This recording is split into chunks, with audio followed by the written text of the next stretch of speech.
Bonjour à tous et bienvenue donc dans la suite de notre cours sur la finance, le financement des agents économiques. Alors aujourd'hui, on va s'intéresser donc à un des agents économiques qu'on a découvert précédemment, c'est les ménages. Hein. Donc on va étudier le financement de trois types d'agents économiques, pas en général. On va voir le financement des ménages, le financement des entreprises, hein, des sociétés non financières, et le financement des administrations publiques, en particulier de l'État. Voilà, donc aujourd'hui, c'est les ménages. Vous vous rappelez, la finance, c'est quoi? C'est ce qui met en relation des agents à besoin de financement, qui ont besoin d'argent, avec des agents qui ont une capacité de financement, c'est-à-dire qui ont, de l'argent, disponible, de l'argent, ce qui signifie qu'ils ont reçu plus d'argent que ce qu'ils en ont, dépensé. Heu, alors, pour chaque agent, ça prend donc des noms un petit peu différents, toutes ces choses-là. Donc pour le ménage, l'argent qu'il reçoit, on appelle ça un revenu. Et donc on va calculer un truc qui s'appelle le revenu disponible. Ce revenu disponible, donc un ménage, peut en faire deux choses. Soit il le consomme, soit il l'épargne. D'accord? Vous ne pouvez pas faire autre chose, hein, vous avez 10 € sur vous, bah, soit vous en servez pour acheter quelque chose, soit vous les gardez, et donc à ce moment-là, vous les épargnez. Donc soit vous consommez, soit vous épargnez. On va voir que les comportements d'épargne donc des ménages, hein, donc pas la partie qu'ils consomment, la partie qu'ils conservent, peut varier en fonction de différents critères, notamment du revenu et de l'âge de la personne.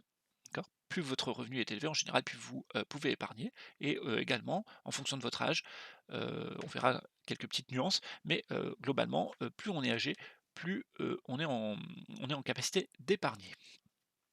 Alors, les ménages peuvent aussi recourir quand ils n'ont pas assez d'argent pour financer leurs dépenses, ils peuvent recourir au crédit bancaire, pour financer leurs projets. Mais, voilà, donc quand leurs revenus ne sont pas suffisants pour une dépense immédiate, hop, on a recours au crédit bancaire. Cela dit, attention, il y a un risque, et ce risque, on le verra tout à la fin, c'est le risque de surendettement. Ça serait une situation dans laquelle, on ne dé les revenus que l'on a, le revenu disponible, ne permettrait même pas de rembourser le crédit. OK? Alors, première notion, c'est cette notion de revenu disponible. Il faut bien, la comprendre. Donc tout d'abord, on va se demander d'où vient le revenu disponible? Quelle est l'origine du revenu disponible? Puis on verra ensuite comment est utilisé ce revenu disponible. Alors, au niveau de l'origine, on appelle ça en comptabilité des ressources. Les ressources, c'est d'où nous vient quelque chose que l'on a, à disposition. Heu, voilà, donc d'où nous viennent nos ressources économiques, d'où nous viennent d'où nous vient notre revenu disponible, comment on le calcule? Alors ici, vous avez tout le détail, mais je vais beaucoup me baser sur la l'équation qui est en bas qui résume le tout, d'accord? Alors, tout d'abord, on va distinguer 2 types de revenus. Donc le revenu disponible, voilà, je vous donne la formule générale, ça va être des revenus qu'on qualifie de primaires, auxquels on ajoute des revenus qu'on qualifie de secondaires, donc ça nous permet d'avoir l'ensemble de nos revenus. Mais on parle de revenus disponibles, pourquoi? Parce qu'une partie de ces revenus, n'est pas disponible, parce que ça sert à financer des prélèvements obligatoires. Donc c'est des choses qu'on est obligé de payer tout de suite, tac, et une fois qu'on les a payés, il nous reste le revenu qui est disponible heu, pour consommer ou épargner. D'accord? Voilà. Donc on va voir ici l'origine des revenus. Je parle tout de suite de l'utilisation, hein, on en a déjà parlé, juste avant. Qu'est-ce qu'on fait de notre revenu disponible? On peut en faire que 2 choses, ce sera la petite formule de la fin. Le revenu disponible peut être soit employé pour consommer, soit employé pour épargner. Alors épargner en anglais, ça se dit saves, et donc c'est pour ça qu'on utilise comme abréviation pour l'épargne, non pas un E qui veut dire État, hein, vous savez, mais un S, un grand S qui veut dire épargne pour saves. D'accord? Donc le revenu disponible que vous avez, vous pouvez faire que 2 choses avec, soit vous achetez des choses, vous consommez, soit vous achetez pas, vous mettez de côté et à ce moment-là, vous épargnez. Alors, ça, c'est donc pour l'utilisation. Maintenant, on repart sur l'origine, d'où ça nous vient. Donc quels sont l'ensemble des revenus? Très souvent, le premier truc qu'on se dit, c'est que, nos revenus, c'est le salaire, d'accord? Donc c'est vrai que c'est le premier auquel on pense, mais en fait, c'est pas du tout, du tout, du tout le seul revenu auquel on a accès. Donc on distingue 2 types de revenus. Des revenus primaires, je l'ai déjà dit, et des revenus secondaires. Qu'est-ce que c'est? Qu'est-ce qui les distingue? Les revenus primaires, c'est ceux qui sont issus directement de l'activité productive, d'accord? Donc on regroupe là-dedans les revenus du travail avec le salaire. Alors comme en anglais revenu se dit wages, on l'abrège, avec un, grand W et le grand L pour labor, qui veut dire, travail. Donc wages labor, c'est les revenus du travail. Donc les revenus du travail ou RT si vous préférez la version française, vous faites comme vous voulez, il y a pas de problème tant que vous vous en souvenez.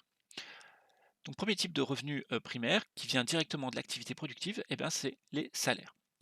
Alors ensuite, il y a aussi des revenus qui viennent de l'exploitation de, l'activité productive, donc c'est les revenus du capital, donc là où on exploite, le travail, du travail, et donc on obtient un revenu par là. Alors, premier type de revenu, bah, vous avez quel est le capital que vous avez? Ça peut être un logement, ça va être un terrain, ça peut être des locaux, commerciaux ou industriels, d'accord? Donc du foncier ou de l'immobilier, et bien ce foncier ou cet immobilier, vous pouvez le louer et vous percevez à ce moment-là des loyers. Ces loyers sont un revenu de votre capital. Et ce capital est bien utilisé dans l'activité productive, donc là, pas de problème. C'est bien un revenu de l'activité productive. Les dividendes ensuite. Cette fois, votre capital, c'est quoi? C'est des parts sociales d'une entreprise, hein. Vous êtes propriétaire d'une entreprise et vous avez donc droit aux dividendes s'il y en a qui sont versés. Parfait. C'est un revenu du capital. Autre revenu du capital un peu similaire, c'est la plus-value. Eh bien, c'est-à-dire qu'au lieu de garder ces actions, vous les revendez peut-être même plus cher. Eh bien, en fait, ce flux d'argent que vous avez quand vous revendez des actions, c'est un revenu du capital. Et en particulier, il va de soi que si vous avez acheté dans un mois des actions et que vous les avez revendues moins cher, vous faites une moins-value, donc on ne peut pas à proprement parler de revenus là complètement dans ce cas-là. Mais voilà, il y a vraiment un revenu, net, hein, là c'est certain, lorsque vous faites des plus-values. OK. Enfin, dernier, type de revenu du capital, c'est les intérêts. Donc cette fois, ce que vous apportez comme capital, c'est de l'argent et donc vous avez de l'argent et soit vous le placez sur des comptes en banque ou dans des fonds de placement ou alors, vous le prêtez à des gens et donc dans ces 3 cas-là, vous, avez droit à des intérêts et donc ces intérêts sont bien sûr un revenu du capital. OK? Donc on voit déjà que, ce q vous pouvez tout à fait déjà avoir votre salaire, puis, avoir un petit peu quelques intérêts parce que vous avez un peu d'argent sur un placement, un livret A par exemple, même un livret A, ça vous fournit déjà des intérêts. Alors c'est pas grand-chose, mais ça fait bien partie de votre revenu. Dernier, cas, c'est les revenus mixtes. Alors ça, c'est pas très compliqué, hein, mais c'est un petit cas un peu particulier. Donc on les note bien sûr K et L parce que c'est des revenus à la fois du capital et du travail. Alors c'est des revenus où on peut pas bien faire la différence, savoir si on est en train de payer du travail ou du capital, d'accord?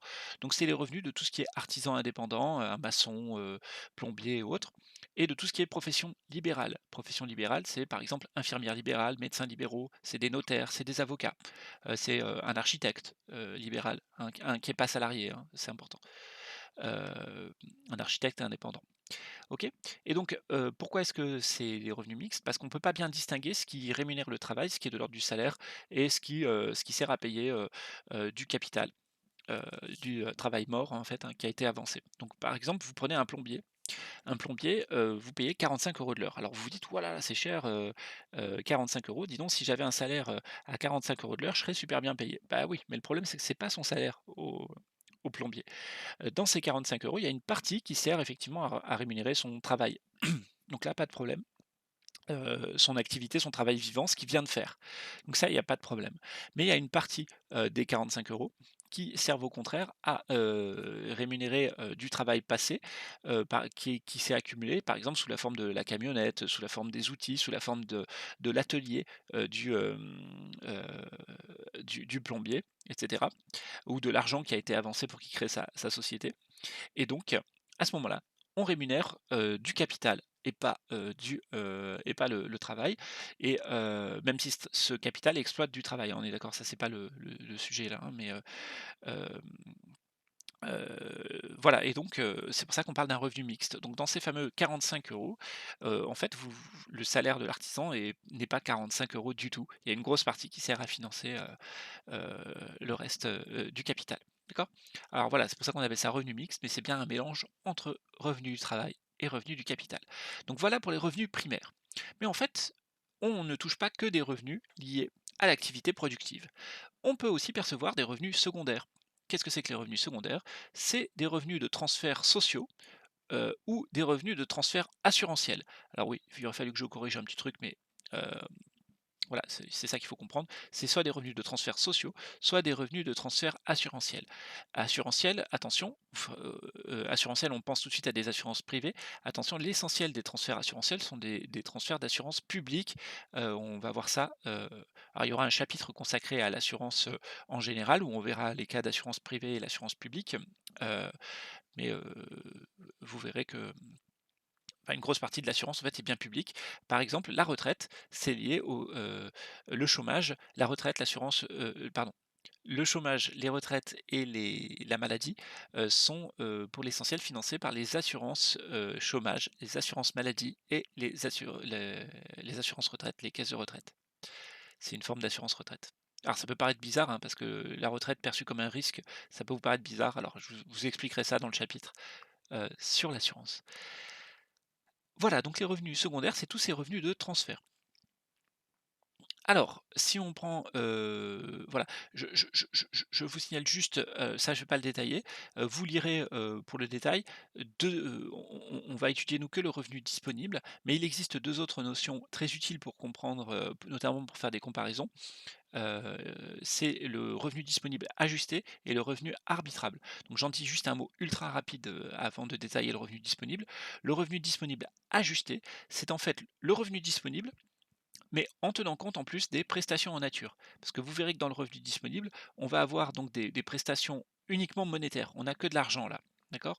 Or, selon les pays, certaines prestations, comment dire, par exemple pour l'assurance maladie en France, c'est gratuit.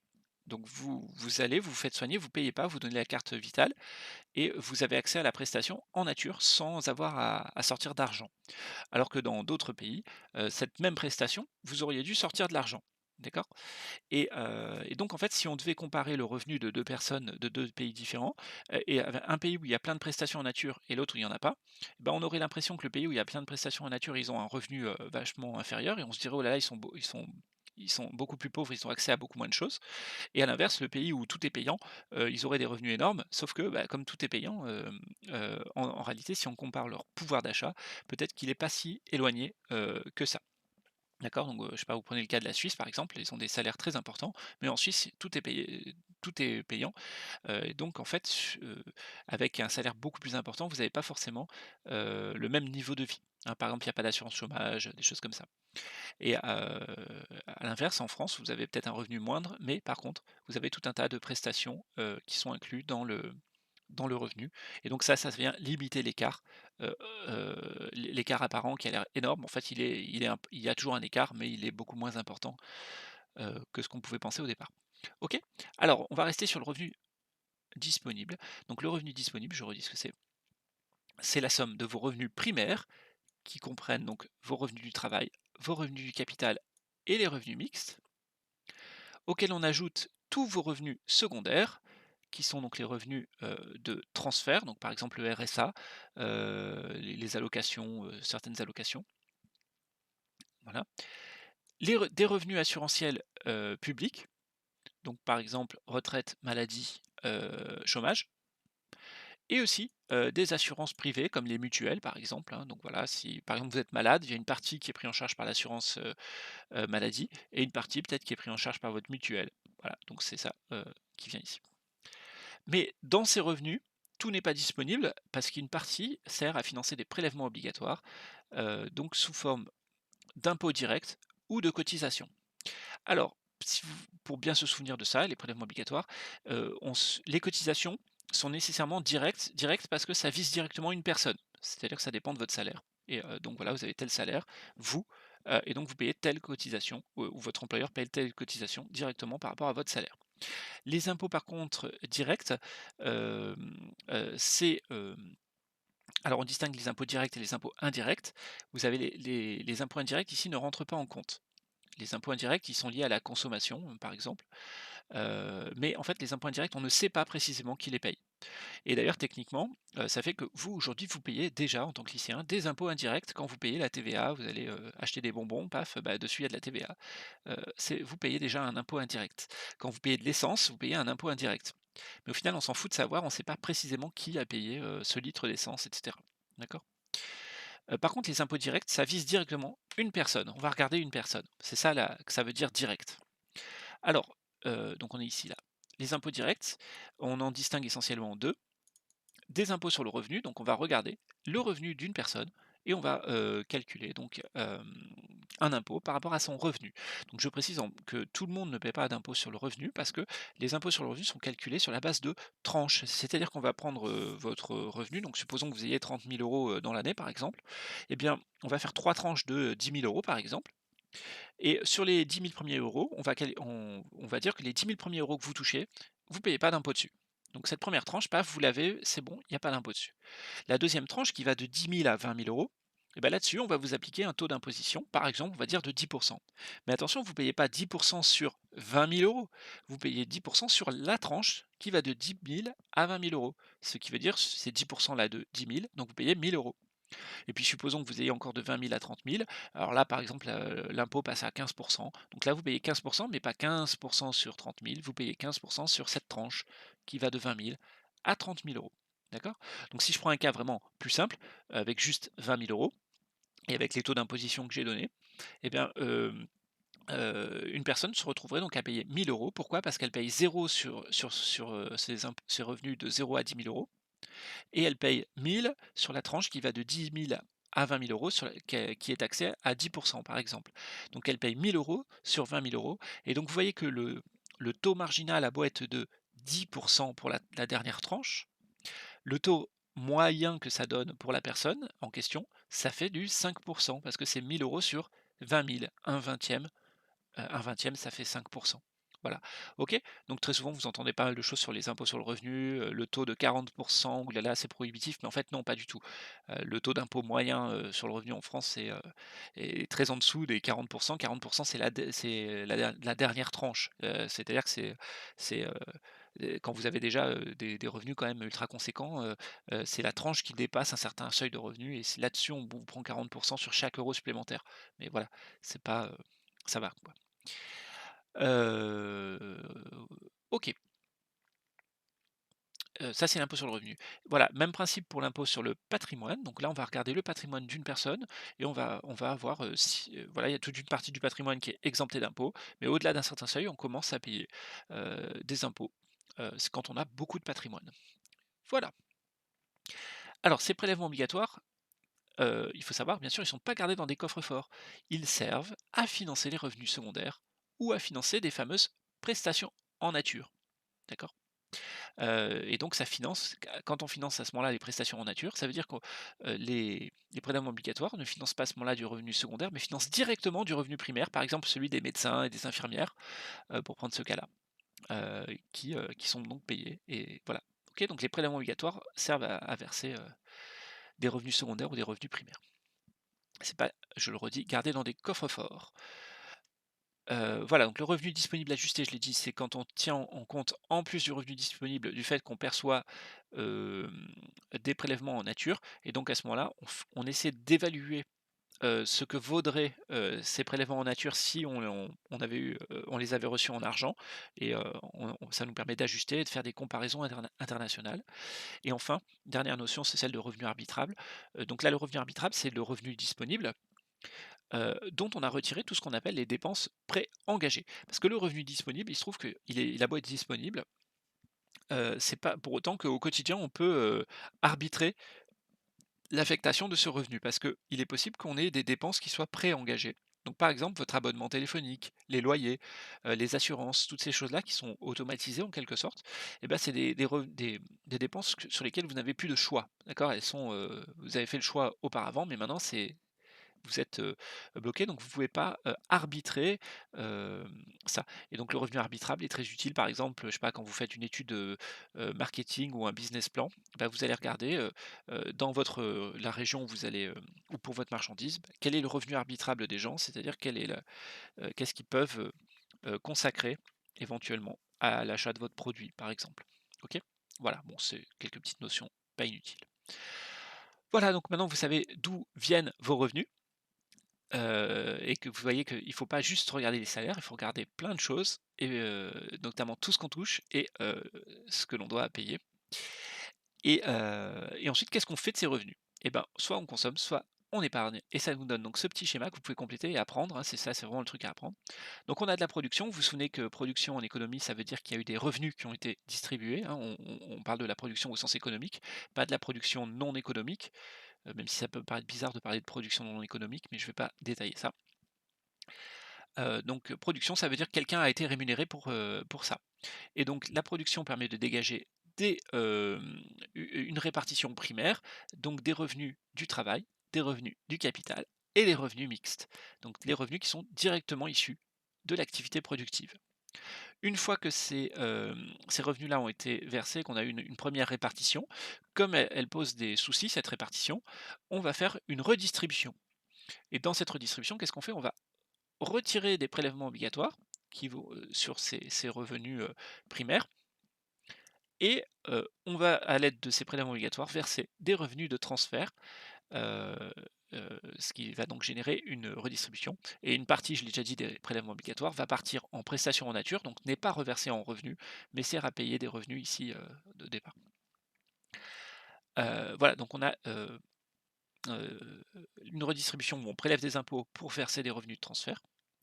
Ce qu'il reste donc, c'est les revenus disponibles et ces revenus disponibles, on en fait 2 choses, soit on consomme, soit on épargne. OK. Alors, on retrouve exactement ça dans le document qui suit. On va aller donc des revenus primaires à l'épargne des ménages et on va même aller un peu plus loin parce qu'on va aller jusqu'à la capacité de financement des ménages. Alors, on y va. Donc vous avez les fameux revenus primaires des ménages dont on a parlé tout à l'heure, 1 600 milliards d'euros ici. On retire de ces, revenus primaires, pour la redistribution des impôts et cotisations à hauteur de 782 milliards. Ces 782 milliards servent à payer en partie 567 milliards de transferts, d'accord, de revenus secondaires de transferts. Et il y a, donc vous voyez qu'il y a une différence de 200 milliards, donc c'est pareil, c'est pas volé, hein, pas du tout. Ces 200 milliards servent à financer les prestations en nature et donc en fait servent à payer les infirmières, servent à payer les, médecins, servent à payer enfin tout ce qui, je sais pas les toutes les prestations en nature dont on, peut bénéficier, je sais pas par exemple le SAMU, les pompiers, et cetera. OK? Hop, ils sont payés par les impôts et cotisations et donc ça donne directement des revenus primaires sans que, vous on ait à vous transférer de l'argent pour que vous payiez vous-même ces services-là. Voilà. Donc de fait, c'est assez efficace, hein, comme système, je précise, au passage. Voilà, donc on se retrouve une fois qu'on a fait revenu primaire plus revenu de transfert, moins impôts, avec un revenu disponible brut de 1 389 milliards d'euros. Donc c'est donc la réponse à la première question, hein. Reconstituer le calcul qui permet d'aboutir, et bien c'était ça. C'était ces 1603 moins les impôts plus les transferts et ça nous donnait 1 389 milliards d'euros de revenus disponibles. Voilà, le mot brut, c'est juste que, on calcule aussi un revenu disponible net en retirant encore deux trois petites choses, mais ça, on s'en fout, hein, c'est du détail comptable. En général, brut, ça veut dire qu'il y a quelque chose à retirer encore avant que ce soit net. Voilà. On verra un cas juste après d'ailleurs. OK, donc ce revenu disponible, je peux en faire que 2 choses, comme on l'a vu, soit je consomme, soit j'épargne. En France, la consommation, cette année-là, c'était presque 1 200 milliards d'euros et l'épargne, à peu près 200 milliards d'euros. Alors pareil, épargne brute, hein, on distingue épargne brute, épargne nette, je passe le détail. Alors, quelle est la part du revenu disponible pardon, quelle est la part du revenu, disponible brut pardon, oh, je vais y arriver. Enfin, quelle est la part de quelle part l'épargne représente-t-elle, du revenu disponible? C'est ça qu'on calcule. Donc l'épargne, c'est 198 milliards.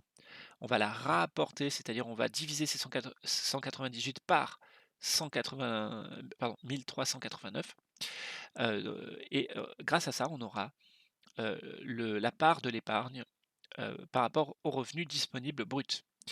Et il se trouve qu'en France, elle est, voilà, donc là vous avez le calcul, 198 divisé par 1 389 fois 100, hein, qu'on peut noter comme ça aussi. Ça nous donne 14,25 pour cette année. Voilà, donc globalement en France, vous verrez, ça tourne autour des 15. On verra un peu plus loin un exemple où c'était 16, mais globalement ça tourne autour de 15 si vous voulez retenir un chiffre. Le taux d'épargne en France, c'est 15 du revenu disponible brut. À quels usages les ménages peuvent-ils destiner leur épargne? Alors là, je vais vous laisser réfléchir un tout petit peu, mais d'après vous, on a de l'épargne, qu'est-ce qu'on peut en faire? D'accord? Alors, hop là, je suis allé trop loin. Eh bien, une partie de l'épargne sert à anticiper des dépenses futures certaines. OK? Donc en fait, vous savez, par exemple, dans le mois, vous touchez votre salaire, hein, on va rester sur le cas du salaire et vos allocations et tout ça, tout ce que vous touchez, mais vous n'allez pas tout dépenser dès que vous avez votre salaire. En fait, vos dépenses ensuite vont être étalées sur le mois et vous savez que vous faites par exemple les courses une fois par mois. Donc vous anticipez qu'il faut que vous gardiez de l'argent de côté pour pouvoir faire des courses, notamment, en fin de en fin de mois. C'est de l'argent que vous savez que vous allez dépenser, mais vous gardez un peu d'argent, justement parce que vous avez des dépenses prévues à l'avance. Donc voilà. 2e cas, je vais vous donner les noms juste après, hein. 2e cas, c'est pour faire face à des dépenses aléatoires. Donc là, l'idée c'est que, c'est une épargne de précaution. En fait, je vous l'ai donné maintenant finalement. Voilà, vous les avez en bas. Donc la première épargne, c'est une consommation différée en fait. C'est une épargne en vue d'une consommation certaine, on sait qu'elle va avoir lieu. Deuxième épargne, c'est l'épargne dite de précaution. On sait qu'on a affaire à des dépenses aléatoires. Régulièrement, on peut avoir des petits pépins, un blouson qui craque et il faut changer le blouson. On a le chien qui tombe malade, il faut aller chez le vétérinaire, etc. On a le four qui casse, je sais pas, un accident de voiture, voilà, peu importe. Enfin, des petites dépenses aléatoires. Il y a des imprévus, mais on sait qu'en moyenne, il se passe des imprévus, donc on prévoit à l'avance. On prévoit les imprévus. Voilà, d'accord? Donc ça, c'est l'épargne de précaution. Ensuite, autre type d'épargne, eh bah, c'est, une épargne qui vise à constituer un patrimoine. C'est-à-dire, c'est une épargne qui a pour objectif de générer des revenus du capital. D'accord? Donc c'est l'épargne qui va vous permettre, si je remonte ici, là, dans le, de, heu par exemple, d'acheter, un terrain pour le louer ou une maison pour le louer, d'acheter des actions pour percevoir les dividendes, de placer de l'argent, pour obtenir des intérêts. D'accord? Donc c'est ça, c'est une épargne qui permet d'accumuler un patrimoine. Donc ce patrimoine, alors, ne vise pas nécessairement à générer directement un revenu, ça peut être un vrai patrimoine, non utilisé, mais notamment, ça peut être pour constituer un patrimoine qui lui-même génère un revenu. Dernier, type d'épargne, c'est qu'on peut essayer de garder de l'argent de côté pour saisir des opportunités lucratives. Ça veut dire quoi cette idée d'opportunité lucrative? C'est-à-dire que c'est quelque chose que l'on va acquérir, mais non pas en vue, de l'usage, ou de le conserver comme un patrimoine, mais vraiment en vue de le revendre dès que possible, dès que possible. Donc par exemple, vous achetez des actions à un moment où vous pensez qu'elles sont à un prix très bas, alors que vous en avez peut-être rien à faire de ces actions, de cette entreprise, et cetera. Mais vous envisagez, que ça va remonter, vous allez pouvoir les revendre dans un mois, plus cher. Voilà, et donc c'est ça, l'épargne de spéculation. C'est une épargne, pour faire des bonnes affaires comme qui dirait, mais c'est des choses que vous, par contre, que vous n'utilisez pas. D'accord? Vous avez, pas vous-même l'usage.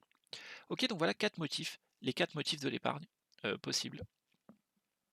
Voilà. Dernière, question donc, c'était: «Les ménages dégagent-ils une capacité de financement et cela signifie-t-il qu'ils ne sont pas endettés?» Alors, est-ce que les ménages dégagent une capacité de financement? Eh bien, en fait, on va voir que oui, la capacité donc les ménages dégagent une épargne de 200 milliards d'euros. Est-ce que pour autant ça veut dire qu'ils sont en capacité de financement à hauteur de 200 milliards d'euros? En fait, non. Pourquoi? Parce que cette épargne, les ménages peuvent s'en servir eux-mêmes pour, s'autofinancer, autofinancer leurs propres, des projets, et cet autofinancement, donc c'est un investissement. En fait, ils vont s'en servir pour investir eux-mêmes, mais ils vont investir en prenant leur propre argent, et cet investissement, l'investissement en économie, ça prend un nom un peu bizarre. Alors, c'est pas tout l'investissement, hein, mais l'essentiel de l'investissement, ça prend ce nom bizarre de formation brute de capital fixe. Alors l'investissement, ça veut dire que vous allez, augmenter le capital, vous allez acheter du capital, d'accord? Des machines, des bâtiments, peu importe. OK, du capital fixe. Et donc on parle de formation parce que ça veut dire que quand vous investissez, vous créez en quelque sorte, vous formez du capital. C'est ça. Alors pourquoi brut? Parce que ça ne prend pas en compte l'usure, de votre capital. Donc on regarde juste le neuf. Qu'est-ce que vous avez acheté en plus? D'accord? Mais voilà, si vous avez acheté un truc mais que ça s'use, là, l'usure, la perte liée à l'usure n'est pas prise en compte, d'accord?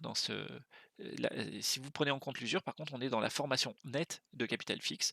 Voilà, donc là, en l'occurrence, ça ne nous intéresse pas, c'est vraiment la formation brute, c'est, tiens, qu'est-ce qu'ils font de leur épargne? Bah, une partie, ils s'en servent pour investir. Et donc on voit que, heu, on a donc pas les ménages n'ont pas 198 000 000 de capacité, de financement, parce que la capacité de financement, c'est une capacité de financer quelqu'un d'autre, d'accord? Donc il y a une partie de cette épargne, ils s'en servent pour se financer eux-mêmes, pour s'autofinancer. Et donc la capacité de financement des ménages, c'est donc ce qui reste une fois qu'on a retiré ces 130 milliards d'euros, plus, alors je passe, hein, mais il y a un détail comptable, il y a des petites choses à retirer en plus, voilà, ce qui fait que là, il y a encore 6,2 milliards à virer, mais on s'en fout, c'est du détail. Ce qu'il reste en fait une fois qu'on a investi, ce qui reste de l'épargne une fois qu'on a investi, qu'on a retiré tout l'autofinancement en quelque sorte, eh bien c'est la vraie capacité de financement des ménages. C'est-à-dire que les ménages ici cette année-là étaient capables de fournir 61 milliards d'euros aux autres agents économiques, étaient capables de financer les autres agents économiques à hauteur de 61 milliards d'euros. OK? Est-ce que ça veut dire ça que, donc le fait que les ménages dégagent cette capacité de financement, est-ce que ça veut dire qu'ils ne sont pas endettés? En fait, attention, ça, c'est ce qui se passe au niveau collectif. Mais en fait, il y a des individus qui peuvent tout à fait être endettés et d'autres qui, peuvent ne pas être endettés. Et donc on a bien des ménages qui peuvent être à besoin de financement et des ménages qui ont des capacités de financement. D'accord? Voilà. Donc même si les ménages disposent collectivement d'une épargne, celle-ci peut ne pas être suffisante pour financer leurs investissements. Ils peuvent donc être amenés à s'endetter de plus si le niveau d'épargne collective, enfin, pardon, de plus, le niveau d'épargne collective ne signifie pas que tous les ménages disposent d'une épargne. En effet, on verra qu'il peut y avoir des ménages qui ont une épargne négative, qui sont donc en situation de surendettement. Alors, les comportements d'épargne diffèrent selon le revenu et l'âge, comme on l'a dit dans l'introduction. Alors tout d'abord, on fait une phrase avec la donnée entourée. On a cette donnée, la 16,70. Qu'est-ce qu'elle veut dire?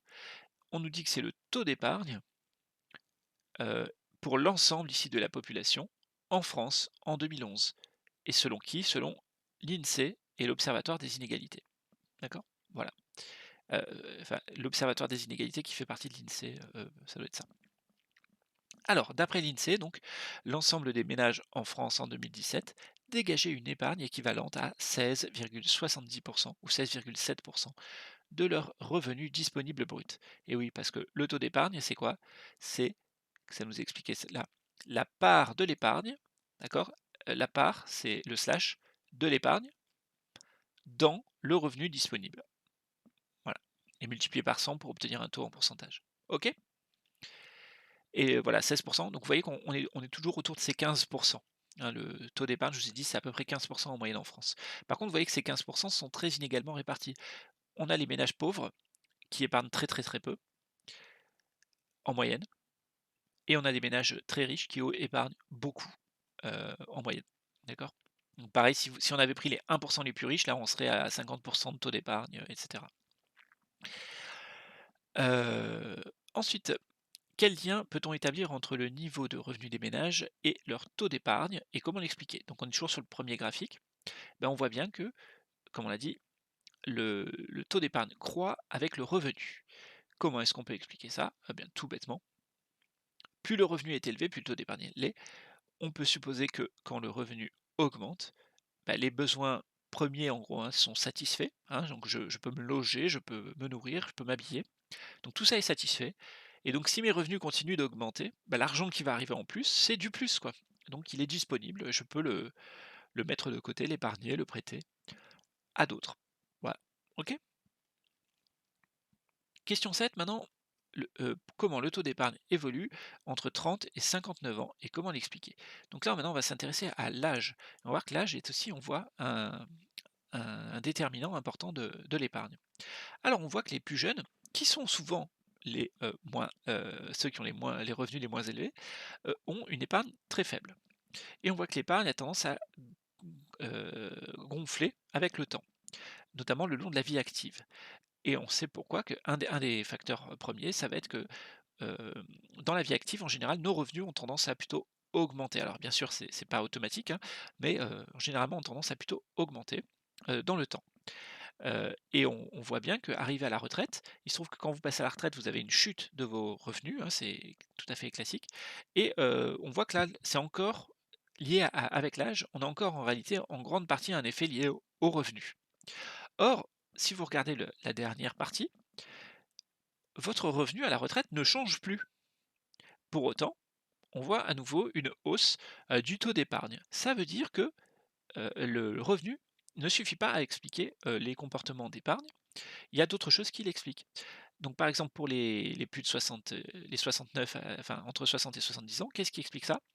Alors très souvent au moment du passage à la retraite, bon il y a des gens qui vont déménager, changer de région, des choses comme ça, donc il va y avoir tout un tas de petites dépenses supplémentaires et on voyage beaucoup ou on essaie de faire des choses, quand on est encore assez actif, mais au-delà de 70 ans, on peut un peu perdre en mobilité, on a déjà déménagé si on devait déménager pour la retraite, des choses comme ça et donc on a beaucoup moins on a les dépenses de consommation qui diminuent, assez, considérablement. Alors il peut y avoir des exceptions, hein, mais généralement ça a tendance plutôt à diminuer et donc de fait, même si notre revenu n'a pas changé, bah, la part qui est épargnée, elle peut augmenter. Pour ce qui concerne les actifs, qu'est-ce qui explique aussi, cette croissance-là? Eh bien, c'est le fait que, par exemple, les ménages, plutôt jeunes, ont tendance très souvent à avoir besoin d'acheter, une voiture, de payer des logements, et donc disposent de moins de capacité, d'épargne. Alors qu'à l'inverse, les ménages donc plutôt en fin de vie active, eux ont, très souvent, déjà, acquis un logement et quasiment remboursé intégralement leur logement, et et cetera. Donc en fait, dans les comportements, dans l'utilisation qu'ils font de leurs ressources, il y a un certain nombre de choses qui vont disparaître, progressivement et qui vont faire que, avec un revenu équivalent, ils vont avoir moins de dépenses. Donc par exemple, parce qu'ils auront plus les enfants à la maison. Par exemple, parce qu'ils auront fini de rembourser le crédit sur la maison. Par exemple, parce que pareil pour le crédit sur la voiture et cetera et cetera. Et donc voilà, très souvent donc s'additionne à l'effet des revenus, le fait que, on n'a pas les mêmes consommations selon l'âge. OK? Voilà, j'étais un petit peu long, mais alors comment le taux d'épargne évolue-t-il entre 30 et 59 ans? Donc on a vu qu'il augmente, probablement parce que les revenus augmentent. Et aussi parce que, on n'a pas les mêmes projets d'investissement, d'accord? À ces âges-là, certains investissements notamment finissent par être payés, voire, on a des situations dans lesquelles on n'a plus les enfants à la maison, des choses comme ça et ça fait qu'on peut dégager un peu plus d'épargne. Enfin, comment expliquer que le taux d'épargne décroisse de 60 à 69 ans pour remonter après 70? Eh bien, il diminue probablement à cause de la baisse des revenus tout d'abord, d'accord? Quand on passe à la retraite et au moindre besoin d'achat immobilier. Donc je vous l'ai dit, hein, par exemple, vous savez que dans notre région, Ca vous prenez les villes comme Cannes, Menton, c'est des villes où il y a une proportion de retraités, importante. Non pas parce qu'ils sont nés là, mais parce que très souvent, au moment du passage à la retraite, il y a des gens qui quittent, la région parisienne et autres pour s'installer, dans le sud et donc il y a ça arrive qu'au moment du passage à la retraite, ils revendent leur logement là où ils étaient et ils, ils fassent, donc le déménagement, le réaménagement d'un logement sur place et cetera, qui a un coût et qui diminue donc temporairement leur capacité heu, d'épargne. Voilà, dernier, document, crédit au ménage et endettement. Donc en fait, c'est une série de documents, on va les traiter, les uns après les autres assez rapidement. Premier document, le taux de détention de crédit, des ménages en France. Alors qu'est-ce que c'est que le taux de détention de crédit? C'est-à-dire qu'on va regarder, les ménages qui ont un crédit et on va rapporter ce nombre au nombre total de ménages, d'accord? Donc qu'ils aient ou qu'ils aient pas un crédit cette fois. Et on constate quoi? Qu'en France, globalement, vous voyez, on a à peu près un ménage sur 2 qui, a un crédit, quel que soit ce crédit. Voilà, vous voyez qu'en 2016, c'est 46. Maintenant, regardons quels sont les types de crédits. Bah, le principal type de crédit, c'est le crédit immobilier. 30 des ménages ont un crédit immobilier. L'autre type de crédit, c'est ce qu'on appelle des crédits à la consommation. Donc, par exemple, pour l'achat d'une voiture, ça rentre dans les crédits à la consommation, mais ça peut être aussi pour acheter, je sais pas, un frigo, un ordinateur, voilà. Donc tout ça, c'est les crédits à la consommation. Et les crédits à la consommation, on voit qu'un quart des ménages français, ont un crédit à la consommation. OK, voilà, donc un ménage sur 2 a un crédit. Parfait. Donc un ménage sur 2 n'en a pas non plus, hein. Alors ensuite, évolution du taux d'endettement des ménages. Donc là, vous voyez qu'on voit qu'un ménage sur 2 a un crédit, mais on voit qu'aussi qu'il y a un peu moins de ménages qui ont des crédits. D'accord. Pour autant, même si le nombre de ménages enfin le pourcentage des ménages qui a un crédit, même si le taux de détention des crédits est en baisse, on constate sur la même période 2008-2016, donc 2008 est là, 2016 est là, on constate pour autant une augmentation du taux d'endettement des ménages. Alors qu'est-ce que c'est que le taux d'endettement cette fois? C'est, là vous pouvez noter, hein, les réponses, vous pouvez compléter. Donc le taux de détention du crédit, c'était déjà fait. Le taux d'endettement, c'est la question, on nous demande qu'est-ce que ça veut dire taux de détention d'un crédit, taux d'endettement et taux d'intérêt, hein, pour la question 9. Donc le taux d'endettement, c'est le rapport entre le montant de la dette d'un ménage, d'accord? Des ménages et leurs revenus disponibles. Donc on rapporte, heu ces 2 montants. Alors petite précision tout de même, attention, le montant de la dette que l'on doit, c'est ce qu'on appelle un stock, d'accord? C'est une somme que vous devez. C'est une somme, voilà. Par contre, attention, le revenu disponible, c'est un flux annuel de revenus. Alors, on les compare pour avoir un ordre d'idée, mais faites attention, c'est pas la même chose. C'est pas, des choses, le la dette n'est pas une partie du revenu, d'accord? C'est important à comprendre, sinon ça vous fait faire des bêtises. Parce que si vous empruntez 100 000 € et que votre revenu annuel est de 20 000 € par exemple, vous voyez bien que quand vous comparez votre dette de 100 000 qui va être remboursée sur, par exemple, 20 ans, vous la rapportez à un revenu d'une année. Donc vous voyez bien qu'on n'est pas on n'est pas du tout sur les mêmes échelles de temps. Donc ça nous donne une indication, mais attention, ça ne veut pas tout dire, quoi. Donc 100 000 sur 20 000, vous voyez que ça voudrait dire que j'ai un taux d'endettement de 500. On pourrait se dire: «Ouh là là, mais vous allez mourir et tout». Alors que non, non, ça va, c'est une situation qui n'est pas complètement anormale. Bon, même si avec un revenu de 20 000 €, on ne vous prêtera pas à 100 000 €, mais ça c'est autre chose. On vous prêtera beaucoup moins. Mais vous pouvez tout à fait avoir un taux d'endettement, voilà, de 300, et c'est normal, il y a aucun problème, d'accord? C'est pas forcément grave, vu que, je rappelle, votre dette, vous allez la rembourser en pas mal d'années, donc c'est pas, voilà, je le précise parce qu'on entend souvent des bêtises, notamment, on le reverra quand on fera les pouvoirs publics, l'État notamment. On vous dira: «Ouh là là, le taux d'endettement de l'État est de 100». Ça veut pas dire que l'ensemble des recettes de l'État partent, dans la dette, hein, même si, c'est des sommes importantes, voilà. L'État pourrait être tout à fait endetté à 200-300, et ça peut être grave dans certains cas, ça peut être pas grave du tout non plus. Voilà, on verra ça. Alors, donc ici, on voit quand même que, alors qu'il y a moins de ménages qui sont endettés, le taux d'endettement, lui, continue d'augmenter. Qu'est-ce que ça veut dire? Ça veut dire que les ménages qui s'endettent visiblement pour des sommes plus importantes, tout bêtement. Et c'est ça qui s'est passé. Donc notamment parce que le prix de l'immobilier a augmenté. Et donc, comme une grosse partie des crédits sont liés à l'immobilier, eh bien, ça va augmenter le montant de la dette par rapport aux revenus disponibles des ménages. Autre chose, c'est que dans cette même période, où les prix augmentent, hein, des choses qu'on achète, eh bien, les revenus, eux, par contre, n'évoluent pas à la même vitesse.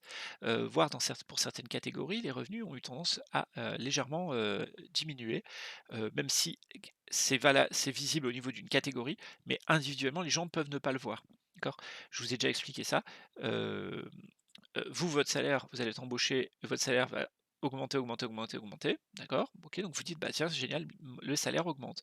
Or, qu'est-ce qui se passe? C'est que si les gens qui sont embauchés après vous sont embauchés à un salaire moindre que vous, même si leur salaire augmente, augmente, augmente, augmente, si on fait la moyenne de vos 2 catégories, on peut avoir, tout à fait une baisse des revenus de la catégorie. Voilà, alors que individuellement, chacun voit en permanence son revenu augmenter. D'accord? Vous voyez, c'est un des pièges, hein, qui masque, qui fait que, heu, certaines personnes vont vous dire: «Ah mais non, c'est pas vrai, les revenus augmentent». Il fait: «Non, non, les revenus n'ont pas augmenté, pour tout le monde». Voilà, même si les OK, voilà, donc voilà, c'est ce qui explique ça, c'est que les prix des choses, que l'on achète avec des emprunts ont augmenté. Le prix des voitures aussi a augmenté, et cetera, ce genre de choses-là et à l'inverse, les revenus, eux, peuvent ne pas avoir augmenté aussi vite et donc ça explique une hausse du taux d'endettement alors que moins de gens s'endettent. Autre aspect aussi, pourquoi est-ce qu'il y a moins de gens qui s'endettent? Bah, c'est justement lié au fait que les prix, ont augmenté et que les revenus, n'ont pas augmenté par contre ou voire ont baissé et donc en fait, on a des gens auxquels les banques, par exemple, n'acceptent pas de prêter, pour les montants en question. Donc des gens qui ne peuvent plus, heu, qui n on peut quasiment ne peuvent même plus s'endetter, on refuse de leur prêter. Voilà. Alors cela dit aussi, précisons que si, les taux d'endettement aussi a augmenté. C'est aussi lié au fait que les taux d'emprunt sont relativement faibles, en ce moment. Donc par exemple aujourd'hui, le TAEG, taux, et c'est le taux effectif global, hein, c'est le taux que coûte vraiment votre crédit, il est de l'ordre de 1,5 pour un emprunt immobilier, heu, voilà aujourd'hui. Pour vous donner un ordre d'idée, vers 2005, c'était plutôt de l'ordre de 3 à 4 j'ai plus le montant précis, mais c'était dans ces ordres-là. Donc vous voyez que ça a continué de baisser, et donc ça a pu inciter les ménages qui avaient des revenus suffisants à, à beaucoup investir, investir des montants importants dans le logement et ça a contribué aussi justement, le fait qu'il y ait beaucoup de gens qui fassent ça, ça a contribué à faire augmenter les prix du logement. Voilà, donc c'est un tout ça est systémique, hein, ça se tient. OK? Voilà, donc là, heu, voilà. Petit rappel quand même sur le taux d'intérêt réel, on se rappelle que c'est le taux d'intérêt nominal, donc celui qui est écrit sur votre contrat, corrigé de la hausse du niveau général des prix. Donc, si on prend un exemple, par exemple, peut-être, vous ou vos parents ont un livret A. Le livret A, vous percevez un intérêt nominal dessus qui est vraiment pas très élevé, 0,5. OK? Donc le taux d'intérêt nominal, c'est 0,5. Or, quel est le taux d'intérêt réel d'un livret A? En fait, c'est un taux d'intérêt réel qui est négatif. Pourquoi? Parce que l'inflation est légèrement supérieure à est plutôt de l'ordre de 1. Ce qui signifie que vous perdez, quand même l'argent qui est sur ce compte perd de la valeur, il perd 0,5 de valeur chaque année. D'accord? Alors attention, c'est encore pire pour votre compte en banque tout court, hein, ou pour un billet de banque tout court que vous auriez dans votre porte-monnaie. Si le taux d'inflation est de 1, ça veut dire qu'en moyenne, hein, c'est pas si simple que ça, mais en moyenne, il perd 1 de pouvoir d'achat chaque année. D'accord? C'est-à-dire que vous pouvez acheter 1 de moins, si vous achetez des bouteilles d'eau avec, par exemple, supposons que la bouteille d'eau soit pile indexée sur le niveau général des prix, hein, voilà, ça voudrait dire que la première année et qu'elle coûte 1 € la première année, bah, avec 100 € vous achetez 100 bouteilles, mais l'année suivante, vous pouvez en acheter que 99, puis l'année suivante que 98,1 et cetera, et cetera, et cetera. D'accord? Avec le même billet de 100 €, c'est ça, donc votre pouvoir d'achat diminue. OK, OK, passons à la suite. Alors, non, on n'en est pas encore au surendettement. D'abord, question 10, heu, quelles hypothèses explicatives on a pour expliquer que des ménages recourent au crédit ou que le taux d'endettement a fortement augmenté? Donc là, c'est l'explication que j'ai donnée. Donc vous pouvez noter les réponses. Alors dans le premier graphique issu de l'Observatoire des crédits aux ménages, on observe que près de la moitié des ménages détient un crédit en 2016. Ça montre que malgré leur épargne, les ménages ont besoin de crédit. OK. Ah, on a constaté dans le document 1 qu'il y avait une épargne des ménages. Pour autant, malgré ça, on voit bien qu'il y a des ménages qui ont un besoin de financement quand même. Le volume de leur dette est important car il représente en novembre 2018, d'après la Banque de France, 93,9% de leurs revenus disponibles. Avec la nuance que je vous ai donnée, hein, ça pourrait être plus de 100%, ça serait des montants importants, mais ce n'est pas des montants graves encore. On peut être à 300%. Voilà, en général, d'ailleurs, quelqu'un qui fait un emprunt immobilier se retrouve avec quelque chose comme 300% de taux d'endettement au début du remboursement de son crédit et puis ça diminue au fur et à mesure qu'il rembourse. Voilà, donc quand vous êtes à 93% de moyenne, il y a des personnes qui sont donc à 0% et d'autres qui sont à 300% et c'est normal quoi. OK. Mais la moyenne est à 93%. Alors on note une forte augmentation depuis mars 2020, depuis mars 2000, où la dette ne représentait que 54% de leurs revenus disponibles. D'accord?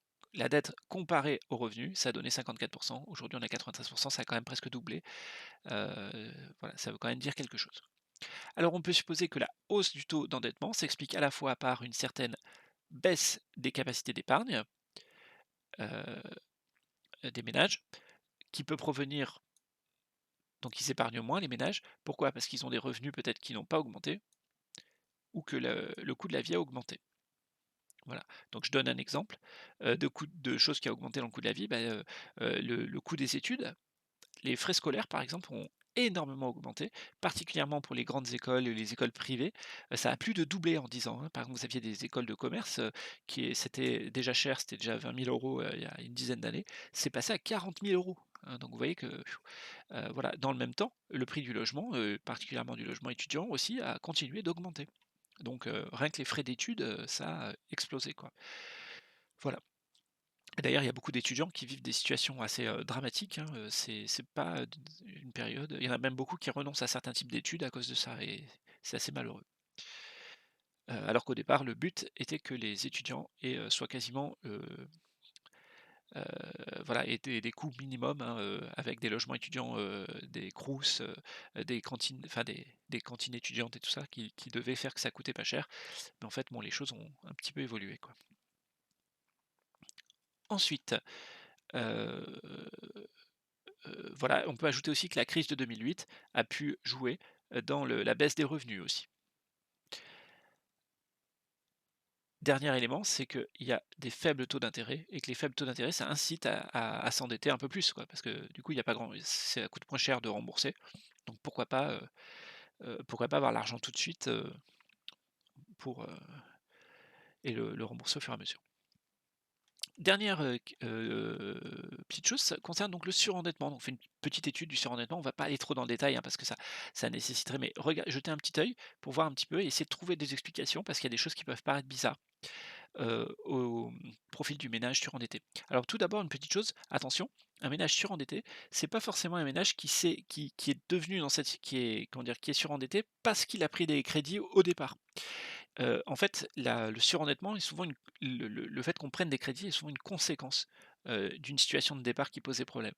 Voilà, je vous donne, donc il se trouve qu'il y a beaucoup, beaucoup de situations de surendettement. C'est des personnes qui, au départ, n'ont pas de dette, mais qui rencontrent des difficultés dans leur vie et qui, à cause de ces difficultés, vont être contraints à un moment ou à un autre, pour repayer des choses, de s'endetter. D'accord? C'est là qu'on rentre dans le surendettement. Voilà. Donc, faites attention parce que on peut croire que c'est, des gens qui prennent des crédits de manière irresponsable, donc ça arrive, mais très souvent, c'est, dans l'autre sens que ça se passe, c'est parce qu'ils se sont retrouvés en situation difficile, que derrière, ils ont été contraints, de se retrou de s'endetter et de passer dans les situations dites de surendettement. Alors la situation de surendettement, c'est quoi? C'est cette situation finalement heureusement exceptionnelle, mais quand même, qui fait que ça concerne quand même pas mal de monde, dans laquelle, eh bien, vos revenus ne vous permettent plus du tout de dégager la moindre épargne, même pas, de quoi rembourser même pas une épargne contractuelle pour rembourser un crédit et où donc vous avez ce qu'on appelle une épargne négative en permanence, sur le long terme. Voilà et donc là, c'est des situations, bien sûr difficiles, c'est-à-dire que vos revenus ne vous permettent même pas de vivre au quotidien quoi, en gros, hein, pour aller vite. Voilà. Alors, voilà, je vais peut-être pas trop faire le détail, je vais juste signaler que, ce qui peut surprendre, c'est que ce soit pas mal de cas c'est des couples ou des divorcés, pour l'essentiel. Par contre, c'est très peu des personnes célibataires. Pourquoi? Parce qu'en général, les personnes célibataires, finalement, ont déjà un niveau de vie, restreint et donc même s'il y a un pépin, ça change pas trop leur situation. Par contre, les couples ou les personnes qui sont divorcées, donc qui ont été en couple, très souvent, se sont retrouvés avec des logements, se sont retrouvés avec des enfants, se sont retrouvés avec des situations comme ça, qui ont nécessité qui font que leur besoin d'argent, est plus important et donc quand il y a un pépin, ils se retrouvent dans des situations, de surendettement. On voit aussi que ça touche un peu plus les femmes que les hommes. Alors ça, c'est vraiment lié au fait, que, déjà le revenu moyen des femmes est, plus faible, de manière souvent injustifiée, hein, je vais pas m'attarder là-dessus. Qu'il peut y avoir aussi des cas de femmes qui, alors ça existe moins aujourd'hui, mais ça fait partie des cas vu que ça se faisait pas mal encore. Donc pour les personnes qui sont plutôt dans les 55-60 ans, on a encore pas mal de cas comme ça, de femmes au foyer, de choses comme ça. Et donc là, voilà, il suffit que l'homme, par exemple, ait un accident du travail, il meurt, et donc la femme se retrouve, à avec, le crédit, et cetera, je sais pas quoi, bon voilà, vous vous retrouvez, dans des situations comme ça. Il y a aussi dans les situations de divorce bien sûr, où c'est très souvent la femme qui a les enfants, ce qui fait qu'elle a, une charge financière beaucoup plus importante que celle de l'homme. Donc vous ajoutez plus grosse charge financière avec moindre revenu, vous comprenez pourquoi on a un peu plus de femmes en situation de surendettement. Voilà, il y a aussi l'âge qui compte. Donc l'âge, c'est pareil, vous voyez l'influence potentiellement du fait d'avoir un crédit pour un logement, du fait d'avoir des enfants à charge. Et on voit d'ailleurs, ça se voit très bien avec les 55-64 ans qui souvent n'ont plus d'enfants à charge, et on voit la chute d'un coup, pouf, du taux d'endettement. Et c'est aussi souvent dans ces âges-là que les gens ont remboursé s'ils avaient un crédit immobilier ou des choses comme ça. Voilà. Dernier élément, alors on voit qu'il y a beaucoup de locataires. Alors ça peut surprendre parce que j'ai parlé plusieurs fois de personnes qui avaient des logements, mais en fait c'est lié au fait, que très souvent les surendettés ont soit été locataires avant, soit vont devenir locataires parce qu'ils se retrouvent en situation de surendettement et que donc ils sont obligés, ils n'ont pas fini de rembourser par exemple leur maison, ils sont obligés de la vendre pour, rembourser le crédit, des choses comme ça. Donc il y a ce genre de cas-là, et très souvent c'est des personnes divorcées aussi, et dans les divorces, il y en a qu'un des 2 qui a la maison et donc l'autre est locataire. Ce genre de truc-là. C'est ça qui explique le fait qu'il y a un si fort pourcentage de locataires, beaucoup plus important que dans la population, française. Et enfin, on voit, les métiers, alors forcément en général, effectivement, les gens en CDI sont un peu moins touchés, mais ils sont quand même beaucoup à être en CDI, à être touchés par ces situations. Et on voit que c'est un peu plus des gens en situation de chômage qui sont, ou sans profession. Donc en fait, très souvent, ça va être lié à soit des fermetures d'usines, soit des problèmes de santé, des choses comme ça qui font que les gens ne peuvent plus travailler, et donc ils ont eu des engagements financiers, liés à une situation antérieure, où ils étaient bien et le pépin arrive et là, ils se retrouvent, très embêtés. Voilà, et je précise, hein, c'est pas, faut faire très attention, il y a certains profils, mais ça peut arriver à n'importe qui, à quasiment n'importe qui, de se retrouver dans ces situations-là. Les accidents de la vie, peuvent vraiment surprendre des gens, qui au départ ont tout, hein. On avait déjà vu des exemples dans des documents sociaux, par exemple, avec des gens qui avaient des accidents du travail, ça peut être, je le redis, des divorces, des ruptures difficiles, des situations de harcèlement au travail, et donc vous perdez pied, des choses comme ça. Il y a plein de choses, hein, qui peuvent arriver. Alors voilà, là on a une petite carte qui montre aussi où est-ce qu'on est un peu plus surendetté. Vous voyez que les zones les plus surendettées, c'est Normandie, Hauts-de-France. Voilà, c'est des zones où il y a eu, donc Normandie, il y a une zone assez industrialisée au niveau du Havre et tout ça, qui a été pas mal impactée, Le Havre, Rouen, tout ça, qui a pu être pas mal impacté à certaines époques. Et les Hauts-de-France aussi, avec tout ce qui est, les mines, la sidérurgie, une grosse partie de l'industrie qui était là-bas, qui a été, pas mal impactée, et ça a beaucoup contribué aux situations dites, enfin de surendettement dans ces zones-là. Le Grand Est aussi a été pas mal impacté par la désindustrialisation, mais il y a eu par ailleurs réindustrialisation sur d'autres secteurs, et il se trouve qu'il y a eu, pas mal de migration aussi, vers, d'autres régions, et dans les personnes du Grand Est, il y en a une grosse partie aussi qui est travailleurs frontaliers, beaucoup plus importante que dans les Hauts-de-France. Donc par exemple, il y a beaucoup de gens qui travaillent au Luxembourg, ou en Suisse.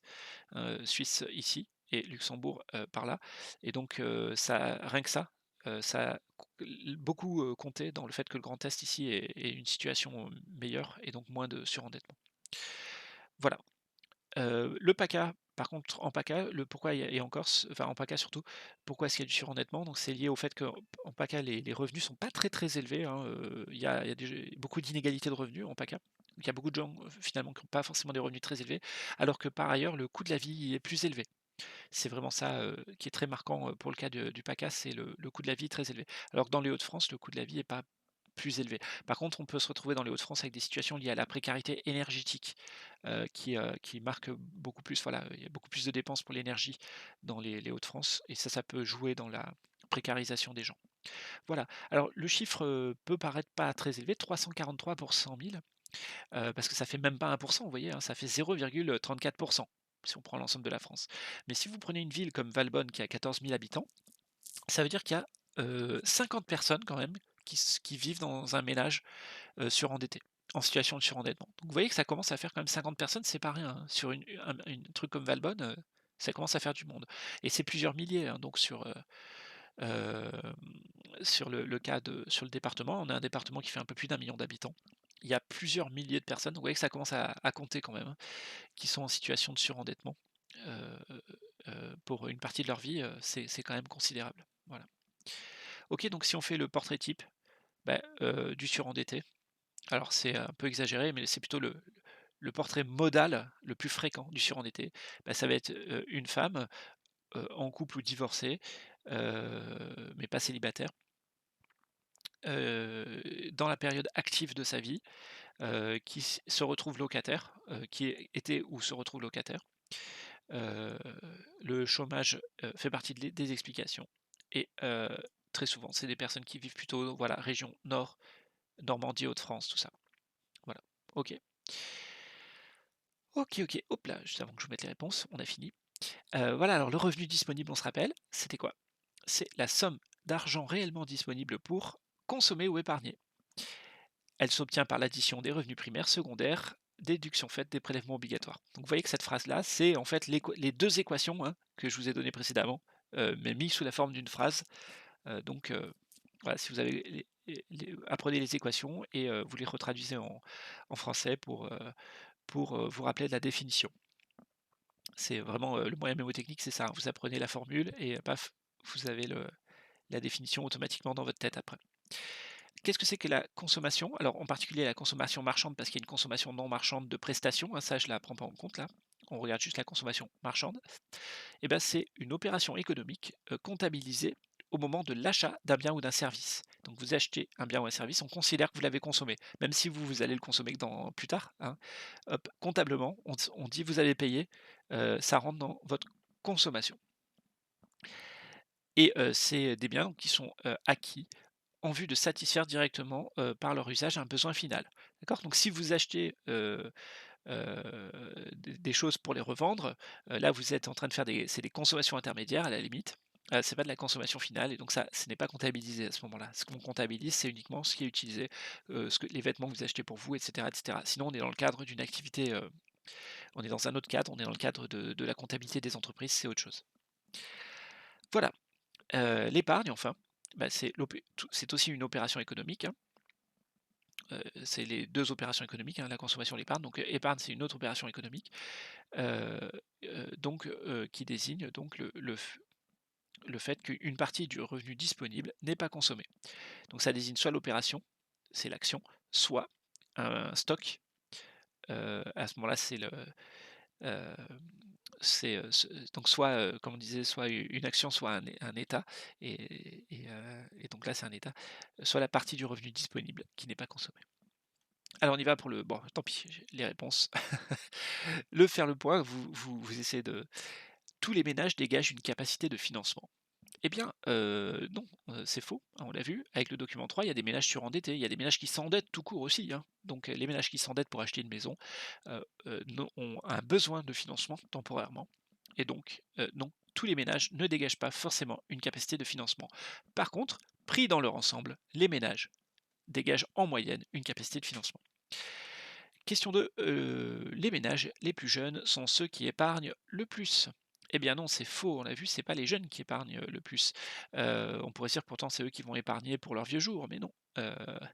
L'épargne,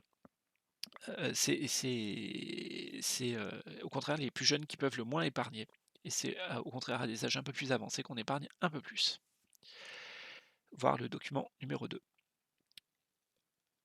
Troisièmement, l'épargne des ménages est égale à leurs revenus disponibles moins leurs dépenses de consommation. Eh bien oui, c'est la définition même de ce que c'est que l'épargne. L'épargne, c'est la différence entre le revenu disponible et la consommation. Épargne, c'est revenu disponible qui n'est pas consommé. Donc c'est revenu disponible moins consommation.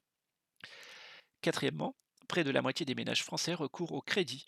Eh bien c'est vrai, on l'a vu. 46%, oui j'ai fait une petite erreur, j'ai mis 52, mais c'est 40, 52% c'était en 2008.